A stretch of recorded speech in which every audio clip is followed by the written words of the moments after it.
kemuliaan kita menyambut bulan Ramadan dan Mubarak ini. Semoga apa yang telah kita dengar nanti sampai hari ini juga menambah kembali lagi sekarang kita dapat mengisi bulan Ramadan ini dengan sebaik mungkin, insyaAllah.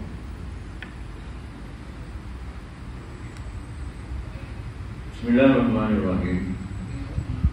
Ramadan telah dibagikan kepada 3 bahagian sebagaimana yang telah diterangkan sebelum ini. Perbezaan antara bahagian-bahagian rahmat, keampunan dan kelepasan daripada api neraka adalah kerana manusia itu terbagi kepada 3 golongan. Pertama, manusia yang tidak mempunyai apa-apa beban dosa. Bagi mereka sejak awal Ramadan lagi hujan rahmat dan nikmat mencurah-curah. Keduanya ialah pendosa-pendosa kecil. Bagi mereka setelah berpuasa untuk beberapa lama sebagai berkat dan balasan terhadap puasa itu, maka dosa-dosa mereka diampunkan dan dimaafkan. Ketiga ialah mereka yang mempunyai banyak dosa.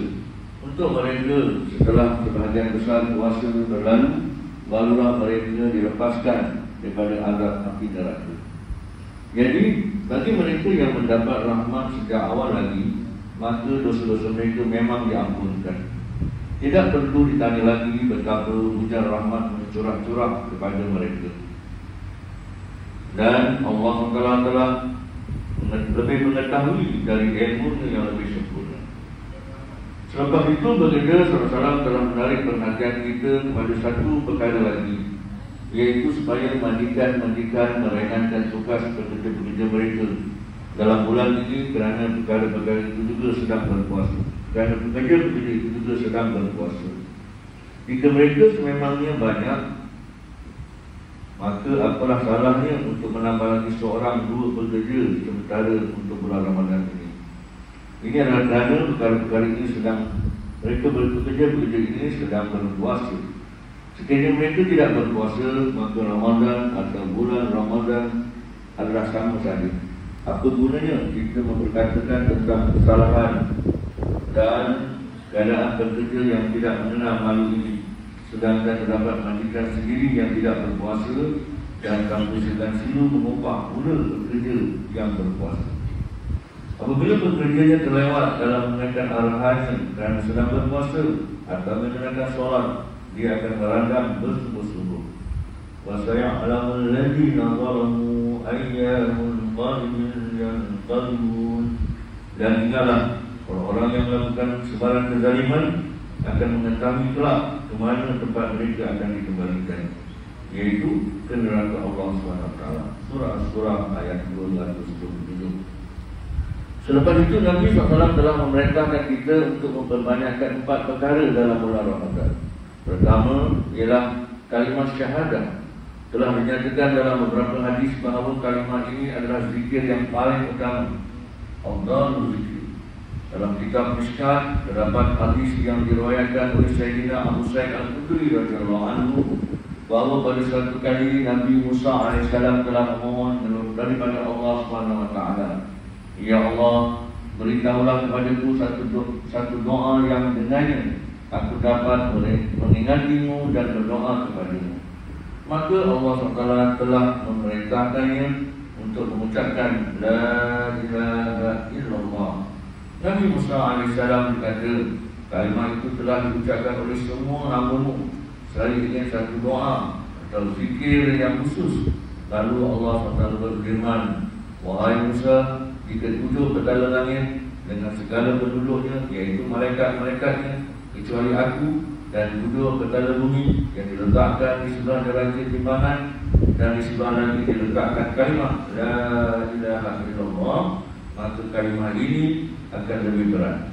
Dinyatakan dalam suatu hadis bahawa apabila seorang menyebut kalimat itu dengan ikhlas, maka pintu-pintu langit akan segera terbuka untuknya dan dia akan sampai ke arasy tanpa ada apa-apa bentuk halangan pun, dengan syarat menyebut kalimat itu menjauhkan dirinya daripada dosa-dosa besar. Demikianlah sunatullah, sesuatu yang menjadi keperluan umum akan diberikan dengan banyaknya. Hakikat ini akan jelas apabila kita merenung sejenak kepada dunia ini. Mana-mana benda pun sebanyak mana diperlukan sebanyak itulah yang akan disediakan. Contohnya air. Air adalah satu keperluan umum. Allah SWT dengan rahmatnya yang tidak bertepi telah menyediakan air mengikut keperluan umum. Demikianlah juga kalimah thayyibah yang merupakan zikir yang paling utama.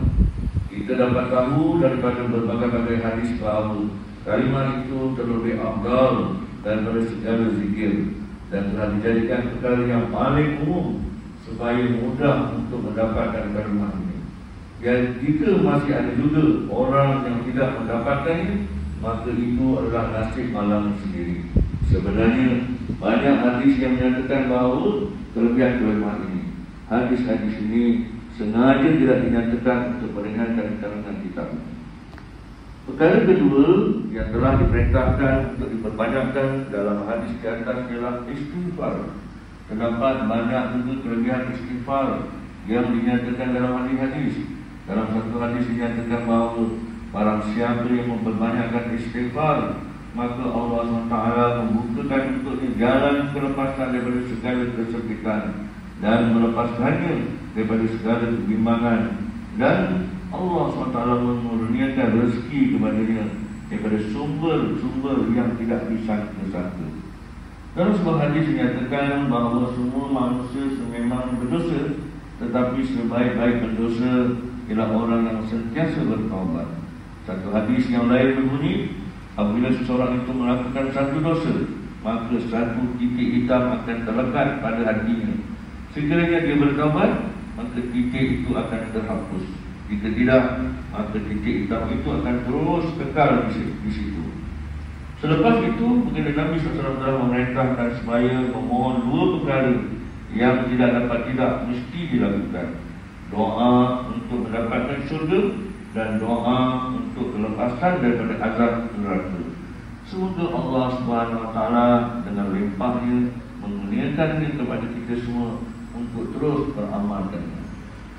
Jadi insyaAllah tuan-tuan yang memegang Allah SWT, dua perkara yang kita perbanyakkan di bulan Ramadan nanti, iaitu mengucapkan kalimah la ilaha illallah, kalimah thayyibah, dan kalimah taubat, iaitu istighfar.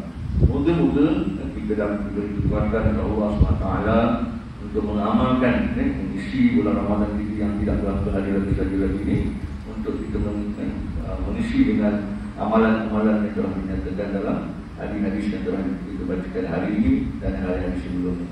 InsyaAllah kita akan sambung lagi dan kita mendengarkan lagi dan kita cuba amalkan lagi apakah perkara-perkara lain yang kita perlu diperbanyakkan sebelum kedatangan Ramadan Al-Mubarak.